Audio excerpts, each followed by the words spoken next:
नमस्कार दोस्तों, आप देख रहे हैं हाल चाल भोजपुरी। दोस्तों, आज एक इंटरव्यू देखा मैं।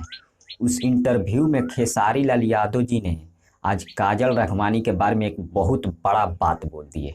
बहुत बड़ा बात बोल दिया और क्या बोले आज इस वीडियो में मैं बताऊंगा आप सभी को, इसलिए वीडियो को लास्ट तक देखिएगा। लेकिन उससे पहले एक छोटा सा रिक्वेस्ट है कि अगर आप खेसारी लाल जी का फैन हैं तो वीडियो को लाइक कर दीजिएगा और हमारे चैनल पर पहली बार आए हैं तो चैनल को सब्सक्राइब कर बेल आइकन को दबा दीजिएगा। चलिए शुरू करते हैं। आपको बता दें, खेसारी लाल जी का एक इंटरव्यू रिलीज किया गया है। बिहार तक एक चैनल है, उसी चैनल पर रिलीज किया गया है।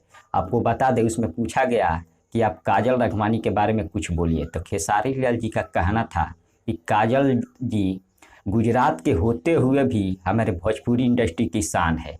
और एक बात और बोले खेसारी जी, अक्षरा जी और अमरपाली जी और काजल जी, ये तीनों लोग भोजपुरी का बादशाह है।